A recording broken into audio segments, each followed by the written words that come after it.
Data analytics में job नहीं है, डेटा साइंस में जॉब नहीं है, कंटेंट राइटिंग में जॉब नहीं है, एडिटिंग में, एनिमेशंस में, इन सब फील्ड में जॉब नहीं है। ये क्वेश्चंस बहुत रेगुलरली मेरे पास आते हैं, स्पेशली डेटा के related, data science, data analytics के रिलेटेड। और सबका मेन कॉमन पॉइंट होता है सब स्टूडेंट्स का कि सर क्योंकि अभी कुछ एआई के ऐसे टूल्स आ गए हैं जिससे बहुत सी चीज़ें ऑटोमेट हो गई हैं, जिससे डेटा एनालिटिक्स ऑटोमेट हो गया। लाइक एक्सेल के अंदर डेटा एनालिटिक्स उन्हें को पायलट इंटीग्रेट कर दिया है, पावर बीआई के अंदर को पायलट है, और एक्सेल की सीक्वल की जो क्वेरीज हैं, पाइथन कोड लिखा जा सकता है, कोलैब ने ऑटोमेट कर दिया प्रोसेस डेटा एनालिटिक्स के लिए। तो ये तो हो गया सिर्फ डेटा एनालिटिक्स का पार्ट, पर ये लगभग सभी चीज़ें हर जगह हैं। कंटेंट राइटर बोल रहे हैं कि सर कंटेंट राइटिंग जो है वो ऑटोमेट हो गई है चैट जीपीटी और इन सब एलएलएम मॉडल से, तो जॉब्स नहीं है मार्केट में।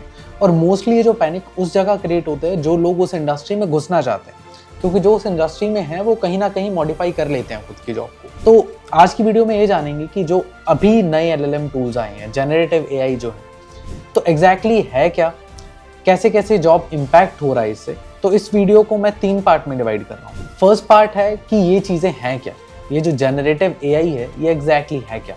सेकेंड पार्ट है कि इससे हमारी जॉब पे इम्पैक्ट क्या क्या पड़ेगा, नॉट ओनली टेक रोल्स पर नॉन टेक रोल्स और हर कोई भी रोल है उस पर क्या क्या इम्पैक्ट पड़ेगा। और तीसरे पार्ट में हम ये डिस्कस करने की कोशिश करेंगे कि हम एज एन इंडिविजुअल क्या कर सकते हैं, क्या सीख सकते हैं। सो स्टार्ट करते हैं कि एग्जैक्टली ये टेक्नोलॉजी है क्या, जनरेटिव एआई है क्या।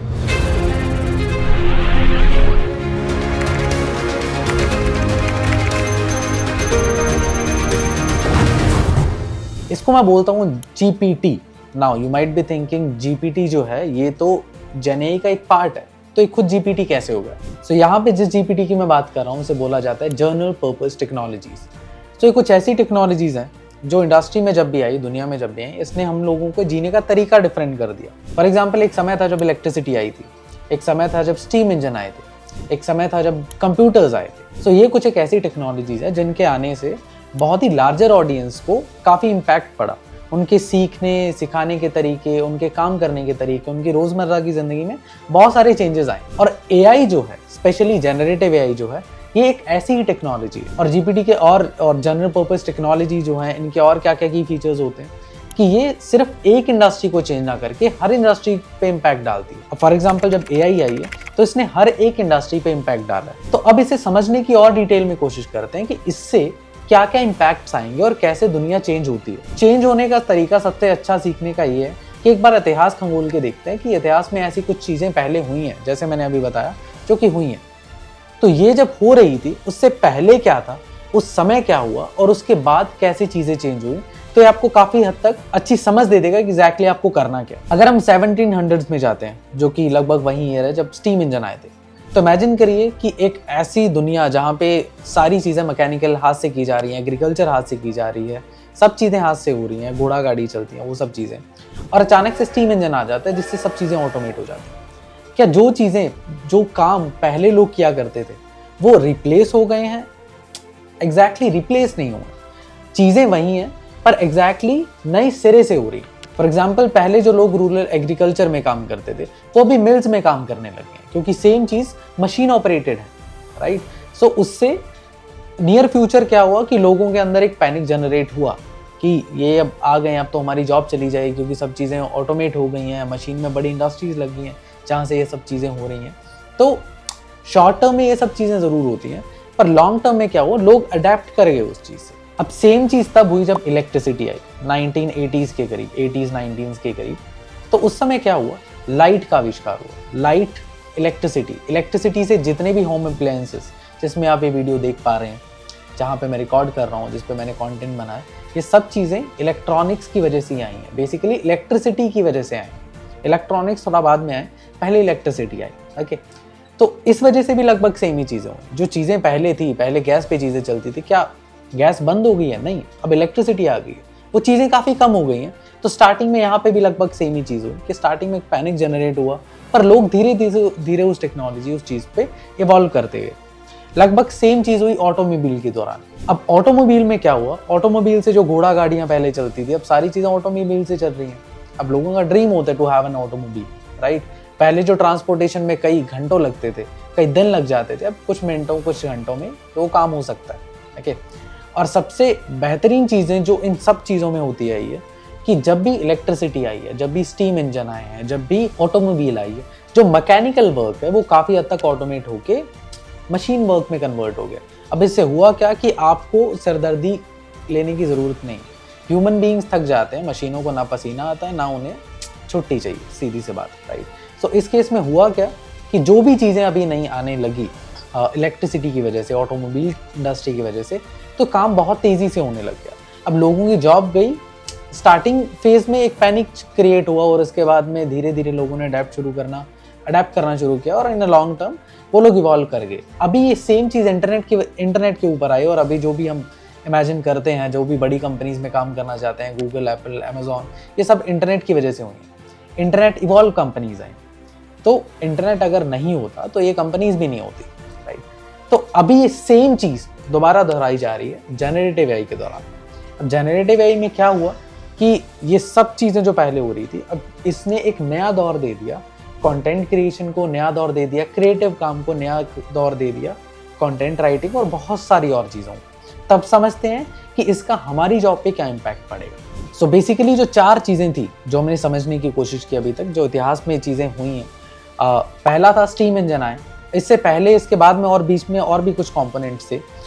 इलेक्ट्रिसिटी आई, अर्ली ऑटोमोबाइल्स है, और उसके बाद में आए कंप्यूटर्स, और उसके बाद में एआई आया, और उसके बाद में चीज़ें इवॉल्व हो रही हैं। ये कुछ एक ऐसी चीज़ें हैं जो इतिहास में पहले हुई हैं, जिनकी वजह से मेजर जॉब लॉस के चांसेस थे, और उसके बाद में चीज़ें चेंज होनी शुरू हुई और लोगों ने इस पर अडेप्ट कर लिया। और सिंपल सा इतिहास का फंडा होता है, जैसे हेनरी फोर्ड ने कहा था कि अगर मैं लोगों से बोलता कि लोगों को क्या चाहिए, दे माइट बी सेइंग कि मुझे और तेज़ घोड़े चाहिए, क्योंकि उनको ऑटोमोबाइल, कार्स के बारे में नॉलेज थी ही नहीं। बट द विजनरी नोज कि एग्जैक्टली चाहिए क्या होता है। तो टेक्नोलॉजी इसी हिसाब से इवॉल्व करती है और हमें अपने हिसाब से उनको इवॉल्व करना चाहिए, ठीक है, खुद को उनके हिसाब से अडेप्ट करना चाहिए।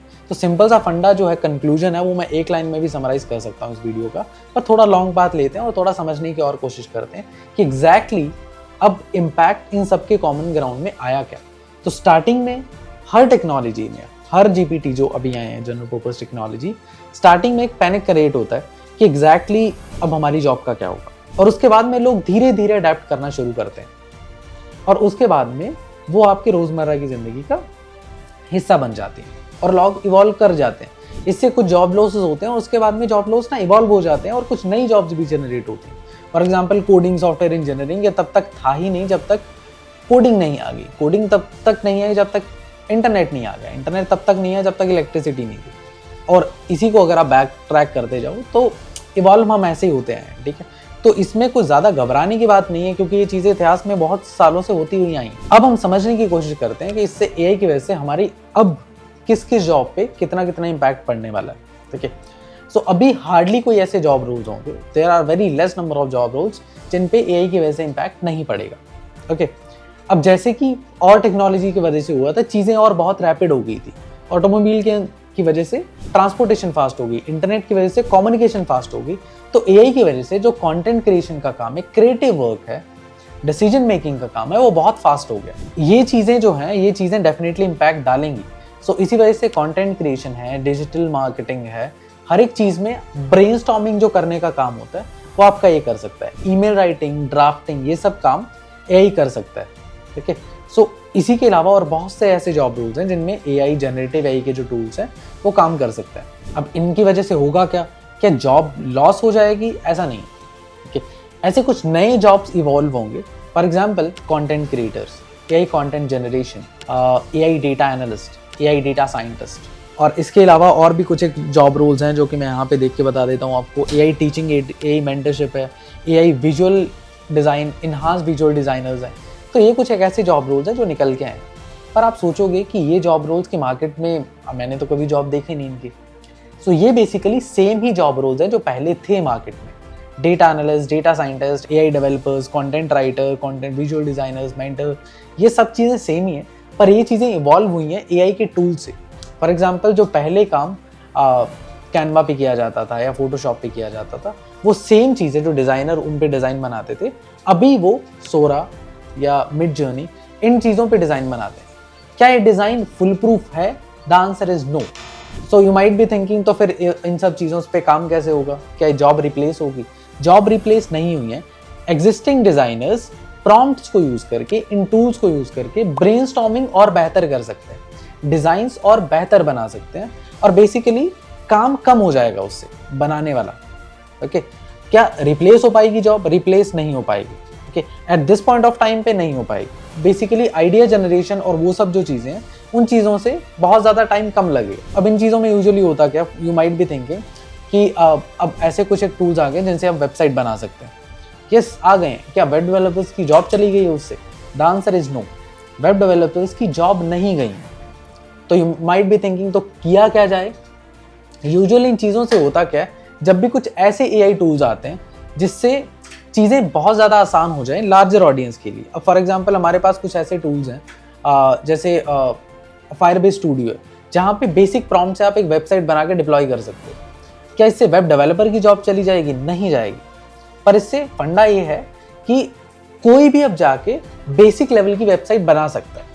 तो इससे इम्पैक्ट क्या आता है, जो भी लोग डमी वेबसाइट बनाना चाहते हैं, बेसिक प्रोजेक्ट्स बनाना चाहते हैं, उनके लिए जॉब्स का इम्पैक्ट पड़ेगा। जिनको बस उतनी नॉलेज है उनके लिए जॉब का डेफिनेटली इम्पैक्ट पड़ेगा, पर उन लोगों को इम्पैक्ट नहीं पड़ेगा जिसको अभी तक कंटेंट, क्योंकि अभी तक एआई की ऐसी कुछ ऐसे टूल्स नहीं है जो proper full fledge website enough complexity के साथ में बना दे, for example gigs for gigs. तो ये भी कुछ एक चीज़ें हैं जिस चीज़ों का हमें ध्यान रखना है कि अभी एआई इवॉल्व हो रहा है, पर उतना नहीं हो। क्या उतना कभी हो पाएगा? हो सकता है हो जाए, तो इस चीज़ के लिए भी हमें ध्यान रखना पड़ेगा, राइट। सो फर्स्ट पार्ट जो था जीपीटी है क्या, कैसे कैसे इम्पैक्ट डाल रहे हैं, वो सब चीज़ें काफ़ी हद तक हो गई। अब आते हैं हमें क्या करना चाहिए। सो हमें करना क्या चाहिए, इस चीज़ को मैं 3-4 भाग में डिवाइड करने की कोशिश करता हूँ। फर्स्ट पार्ट है एवरीवन एआई, कि ऐसी क्या चीज़ें हैं जिसके बारे में हर किसी को पता होना चाहिए, चाहे आप टेक फील्ड में हो, चाहे नॉन टेक में हो, चाहे एग्रीकल्चर में हो, चाहे फार्मर हो, या कुछ भी हो, आपको इन चीज़ों के बारे में बहुत सी बेसिक नॉलेज होनी चाहिए। अब ऐसे कौन सी चीज़ें हैं रोज़मर्रा की ज़िंदगी में जो आप यूज़ कर सकते हो? ChatGPT is one example of it. अगर आपको मेल लिखनी है, आप मेल लिख सकते हो। अगर आपको जानना है कि मुझे क्या क्या चीज़ें खानी चाहिए हेल्दी डाइटिंग के लिए, आप ChatGPT का यूज़ कर सकते हो। अगर आपको अपने बॉडी मास इंडेक्स के हिसाब से चीज़ों को कस्टमाइज़ करना, आप कर सकते हो। कहीं घूमने गए हो, आपको जानना है कि ये चीज़, ये जो फ्लावर देख रहे हो क्या है, तो ये बेसिक जो डिटेलिंग्स हैं, बेसिक चीज़ें, ये हर कोई यूज़ कर सकता है। आप प्लांट की फ़ोटो खींच के पता कर सकते हो कि कौन सा प्लांट है, इसमें क्या क्या न्यूट्रिएंट्स जाएंगे, किस किस टाइप की चीज़ें। टोटली इन पे डिपेंड होना डेफिनेटली एक ख़राब चीज़ होगी, क्योंकि ये आपको सिखाते हैं, ओके। और ये जो भी चीज़ें आपको बताते हैं ज़रूरी नहीं है वो सही हो। 98, 95, 99% हो, एक बार को लेके मैं कह सकता हूँ सही हो, पर ये चीज़ हर बार सही होगी ऐसा नहीं है। तो फैक्ट चेक आपको डेफिनेटली करना आना चाहिए, ओके। सो आपको टोटली इन पे डिपेंडेंट नहीं होना। सो ये एवरीडे टास्क के लिए होगी, मेल राइटिंग और बहुत सारी चीज़ें जिनको लिए आप यूज़ कर सकते हो। Second is dedicated task. For example आप अपने काम में कैसे यूज़ कर सकते हो, क्रिएटिव काम में कैसे यूज़ कर सकते हो। अगर आप डिज़ाइनर हो, आपको पता होना चाहिए एआई के ऐसे कौन कौन से टूल्स हैं जो भी मार्केट में हैं, जो कि डिज़ाइन कर पा रहे हैं और किस किस लेवल का डिज़ाइन कर पा रहे हैं, ताकि आपको भी प्रोटोटाइपिंग और वो सब चीज़ें आइडिया में, ब्रेनस्टॉर्मिंग में ईजी हो जाए। जो काम आप प्रॉबली 2-3 घंटे में आप एक ब्रेनस्टॉर्मिंग करके एक आइडिया पे पहुंचोगे, वो आइडिया हो सकता है आपको ChatGPT in the first go ही दे दे। That is align to the data science role, align to the project role, कि एग्जैक्टली मेरा प्रोजेक्ट एजेंडा ये था, इस हिसाब से, इसके हिसाब से रोल अलाइन होनी चाहिए। It will give you the idea. Same thing अगर आपको कंटेंट जनरेशन करनी है, अगर आपको वीडियो जनरेशन करनी है, अगर मुझे पढ़ाना है, for example this idea that I come up with, I have used a lot of LLM tools to come up with exact this idea कि this is how I will design the whole video, इस हिसाब से काम किया जाएगा। तो ये कुछ एक चीज़ें हैं, ये हो गई स्पेसिफिक थिंग कि आपके क्रिएटिव डिज़ाइन में, आपको क्रिएटिव थिंकिंग में, या आपके स्पेसिफिक काम को लेके इन चीज़ों को कैसे यूज़ किया जाएगा, ओके। थर्ड थिंग आती है आपके वर्क प्लेस में कैसे यूज़ किया जाए, वर्क प्लेस या एजुकेशन में ना। बेस्ट थिंग इसमें ये है कि ये सिर्फ आपके ऊपर नहीं है, ऑर्गेनाइजेशंस के ऊपर भी है। ऑर्गेनाइजेशंस को भी धीरे धीरे इवॉल्व करना होगा तो नो कि उनके फील्ड में बेस्ट टेक्नोलॉजी, बेस्ट टूल्स क्या अवेलेबल हैं, और वो भी अपने वर्क कल्चर को, अपने वर्क फोर्स को ये चीज़ें सिखाएं। सो यूजुअली इस चीज़ के लिए उनके रेगुलर वर्कशॉप्स होने ज़रूरी हैं। एजुकेशन में, स्कूल लेवल नॉलेज में इनको बेसिक आइडिया होना ज़रूरी है हर चीज़ का। जैसे अभी इंटरनेट को यूज़ करना सभी को आता है, जैसे अभी ईमेल्स को यूज़ करना, एक्सेल को यूज़ करना सभी को आता है, सो एआई टूल्स को यूज़ करना सभी को आना चाहिए। And on top of that, not only AI but prompting. AI tools को तो आप यूज़ कर लोगे, पर कैसे यूज़ करना है, किस हिसाब से इनको प्रॉम्प्ट्स देने हैं, सो दैट ये बेटर तरीके से समझ पाएँ कि आपको आंसर में एग्जैक्टली क्या चाहिए। आपको डेटा साइंस के बारे में कुछ चीज़ें नहीं पता, तो आप डेटा साइंस का प्रोजेक्ट नहीं बना पाओगे। अगर आप बना भी लिया अपने जैसे तैसे करके, वो प्रोजेक्ट उतना प्रोफेशनल नहीं होगा जितना एक डेटा एनालिस्ट बना सकता है। और लास्ट चीज़ें आती हैं एथिक्स। आपको ये चीज़ पता होना चाहिए कि जो आप आर्टिकल पढ़ रहे हो, जो आप न्यूज़ पढ़ रहे हो, वो फेक है या नहीं। आपको ये पता होना चाहिए जो आप वीडियो देख रहे हो वो AI जनरेटेड है या नहीं। आपको पता होना चाहिए जो पोस्ट आपके सामने आई है वो AI जनरेटेड है या नहीं। लोग सोच लेते हैं कि जो चीज़ व्हाट्सएप पे आई है, जो चीज़ इंस्टाग्राम पे आई है, जो चीज़ अखबार में भी आई है, वो चीज़ सही ही होगी, पर ऐसा नहीं है। सो आपको अपनी क्रिटिकल थिंकिंग का यूज़ ज़रूर करना है। जो भी कंटेंट आपके सामने आते हैं, आपको इतना पता होना चाहिए कि ये चीज़, या इतने आपके अंदर सेंस होनी चाहिए कि ये चीज़ AI जनरेटेड हो सकती है, ये चीज़ नहीं। और ये पता कैसे चलेगा? जब आपको पता होगा कि अब AI क्या क्या चीज़ें कर पा रही है। जिस शख्स को अभी तक पता ही नहीं है कि AI के वीडियो जनरेटेड टूल्स आ गए हैं, तो उसको तो लगेगा ना कि ये जो वीडियो जनरेट की है, ये जो वीडियो है ये सत्य है, ये एग्जैक्टली ऐसा ही है, ऐसा ही हुआ होगा, जो कि चीज़ें सही नहीं है। ठीक है, सो ये कुछ एक चीज़ें हैं जिसका आपको ध्यान रखना है। सो बेसिकली टू समराइज, इस सब चीज़ को अगर मैं समराइज करने जाऊँ तो एक बहुत ही फेमस कोट है, ओके, जो मैं भी रिसाइट करूँगा। It's not the strongest of the species that survive, nor it's the most intelligent one, but the one who is most responsive to the change. This is a quote जो कि पूरी video को summarise कर देता है कहीं ना कहीं। तो बेसिकली इसका सिंपल सा फंडा ये है कि सबसे स्ट्रॉन्गेस्ट स्पीसी सर्वाइव नहीं कर पाएगी, बिकॉज अगर सबसे स्ट्रॉन्गेस्ट स्पीसी सर्वाइव कर रही होती तो मैमथ जो थे, जो डायनासोर्स थे, अभी तक होते। It's not the one that is the most intelligent. हमारे पहले भी और इंटेलिजेंट रहे, हमारे बाद भी रहे होंगे, और अभी बहुत से ऐसे जीव हैं जो चले गए। सो ऐसी क्या चीज़ है जो हमें ये बनाती है जो हम अभी तक पहुंचे? This is the one thing that is the change as per the environment. हम यहाँ तक इसी वजह से पहुंच पाए हैं क्योंकि हम चेंज करते रहे, हम इवॉल्व करते रहे। ये जो इंडस्ट्रीज आई गई हैं, जो GPTs जिनको मैं कह रहा हूँ, जनरल पर्पस इंटेलिजेंस या जनरल पर्पस टेक्नोलॉजी जो पहले से आई हैं, तो इनके हिसाब से हमने खुद को चेंज किया, इसी वजह से हम यहाँ तक पहुँच पाए हैं। सो अगर वीडियो का समरी देखा जाए तो ये कोड कहीं ना कहीं बता देता आपको कि आपको करना क्या चाहिए। तो फंडा सिंपल सा है, आपको धीरे धीरे इवॉल्व होते रहना है। अभी हो सकता है जो फील्ड है, फॉर एग्जांपल 3 साल बाद हो सकता है डेटा एनालिस्ट फील्ड रही ना, टोटली काम ऑटोमेट हो जाए AI की किसी टूल से, और हो सकता है AI की ऊपर कुछ और चीज़ें आई हैं। फॉर एग्जांपल अभी मॉडल कॉन्टेक्स्ट प्रोटोकॉल्स आए हैं, अगेन वो AI पे ही काम कर रहे हैं, पर ऐसे हो सकता है कुछ और टेक्नोलॉजीज और इवॉल्व हों जो कि पूरी दिशा ही बदल दी चीज़ों। सो ये सब चीज़ों के साथ साथ रहते हुए हमें खुद को चेंज करना होगा। अब जैसे हम हर एक टेक्नोलॉजी को देखते हैं, धीरे धीरे जो भी चीज़ें इवॉल्व हो रही हैं, हमारी दुनिया को और ज़्यादा तेज़ बना रही है, और ज़्यादा फास्ट पेस बना रही है, और ज़्यादा रैपिड मूविंग बना रही है। तो हमें खुद को इसी हिसाब से इवॉल्व भी करना होगा, अदरवाइज चीज़ें थोड़ी मुश्किल हो जाएंगी आपके लिए। सो आई होप मैं एक क्लियर अंडरस्टैंडिंग, आपको बेसिक अंडरस्टैंडिंग दे पाया कि एग्जैक्टली ये जनरल पर्पस टेक्नोलॉजीज है क्या, जनरेटिव AI है क्या, इससे आपकी जॉब को या आपके काम को कितना खतरा और कितने बेटर हो सकते हो आप। क्योंकि इन टूल्स को यूज़ करके आप वो काम जो आपको हो सकता है पूरा एक दिन लगता, तो आप कुछ मिनटों कुछ घंटों में कर सकते हो। Depend upon the creativity, depend upon आप कितने अच्छे प्रॉम्प्ट लिख पा रहे हो, कितने अच्छे से इन टूल्स को यूज़ कर पा रहे हो। Eventually job replace at this point of time, content writers को भी हायर किया जा रहा है, डिज़ाइनर्स को भी हायर किया जा रहा है, एडिटर्स को भी हायर किया जा रहा है, और फोटोग्राफर्स को भी हायर किया जा रहा है, बिकॉज ये मॉडल इमेज जनरेट कर पाएंगे पर उतनी अच्छी इमेजेस, उतनी एग्जैक्ट इमेजेस जनरेट नहीं कर पाएंगे। अभी कुछ एक वीडियोस वायरल भी हो रही हैं जहाँ पे कोई शख्स अपनी फ़ोटो ChatGPT पे डालता है और उस इमेज को वो रीजनरेट करता है 10-12 बार, 20 बार, 50 बार, 100 बार, और स्टार्टिंग में जो इमेज होती है और लास्ट में 100 बार के बाद जो इमेज होती है वो टोटली एक डिफरेंट इमेज है। आपने कुछ एक ऐसी वीडियोज़ इंटरनेट पर देखी भी होंगी। So that is it. अगर आपके अभी भी कोई सवाल हैं, जवाब हैं, कोई आपके थॉट्स हैं, तो आप कमेंट्स में लिख के हमें बता सकते हैं। अगर आपके कोई और सवाल मुझसे हों तो आप कनेक्ट कर सकते हैं मुझे लिंक्डइन पे, आपको डिस्क्रिप्शन में उसका लिंक मिल जाएगा। एंड मैं आपको मिलता हूँ किसी और वीडियो में। Thank you so much.